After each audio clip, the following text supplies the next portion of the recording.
तो हेलो दोस्तों, नमस्कार। आप सभी का हमारे यूट्यूब चैनल पर स्वागत है। यदि आप लोग क्लास 12 बायोलॉजी स्टूडेंट हैं और 29 फरवरी को एग्जाम देने वाले हो, तो एग्जाम से पहले आप इन दोनों क्वेश्चन को जरूर तैयार कर लीजिएगा।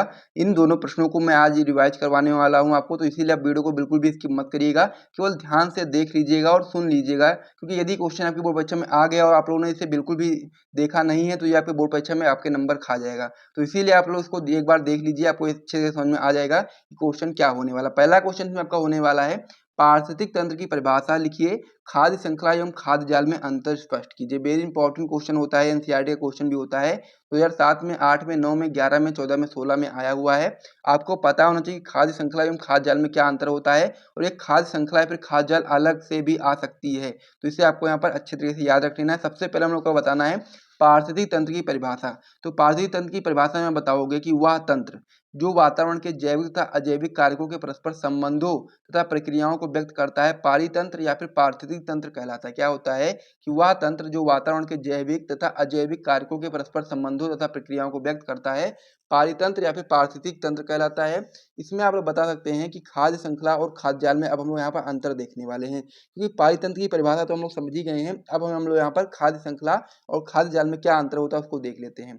तो इसमें हम लोग सबसे पहला पॉइंट बताओगे खाद्य श्रृंखला में, कि इसमें जीवधारियों की संख्या जो होती है वो सीमित होती है। खाद्य श्रृंखला में जीवधारियों की संख्या सीमित होती है, और खाद्य जाल में जीवधारियों की संख्या जो होती है वो असीमित होती है, यानी कि उसकी कोई संख्या की लिमिट नहीं होती है।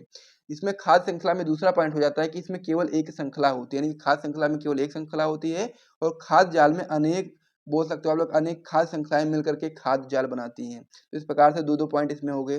तीसरा पॉइंट खाद्य श्रृंखला में बता सकते हो कि इसके माध्यम से ऊर्जा का स्थानांतरण एक मार्ग से होता है, और खाद्य जाल में आप लोग बताओगे कि इसमें ऊर्जा का स्थानांतरण अनेक मार्गों से होता है।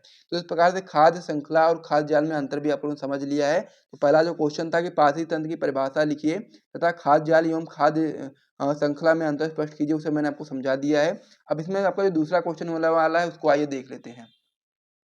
दूसरा क्वेश्चन आपका होने वाला है कि रेड डाटा बुक से आप क्या समझते हो। ये भी आपका वेरी इंपॉर्टेंट क्वेश्चन है, और अक्सर आपकी बोर्ड परीक्षा में क्वेश्चन आपकी बोर्ड परीक्षा में 2 और 3 नंबर में आता है। तो रेड डाटा बुक क्या होता है ये समझ लेते हैं। तो इसमें आप लोग बताओगे IUCN द्वारा जारी एक विशेष किताब जिसमें विलुप्त, संकटग्रस्त, क्षति आशंकित और दुर्लभ, सुभेद तथा आलंकित और जीव प्रजातियों का सूचीबद्ध विवरण दिया जाता है, इसे हम लोग क्या बोलते हैं, रेड डाटा बुक कहते हैं। इसमें क्या होता है, IUCN द्वारा एक कह सकते हैं किताब जारी है, जिसमें क्या होता है, विलुप्त जो जीव जंतु विलुप्त हो गए हैं, या फिर जो संकटग्रस्त हैं, या फिर क्षति आशंकित हैं, या दुर्लभ, सुभेद हैं तथा अनाकलित जीव जातियों का सूचीबद्ध विवरण दिया जाता है, उसे हम लोग रेड डाटा बुक कहते हैं। इस प्रकार से आप लोग याद कर सकते हो। और इसकी उपयोगिता भी हम लोग बता सकते हैं कि इसकी उपयोगिता जो होती है, उपयोगिता वो निम्न प्रकार से होती है। आप इसमें बताएंगे कि ये पुस्तक लुप्त हो रही जीव प्रजातियों को जानकारी देती है, यानी कि जो जीव प्रजातियां लुप्त हो रही हैं उनकी जानकारी देती है रेड डाटा बुक। दूसरा पॉइंट आप बता सकते हैं कि इससे हमें संकटग्रस्त जातियों के आश्रय स्थल की स्थिति की जानकारी मिलती है,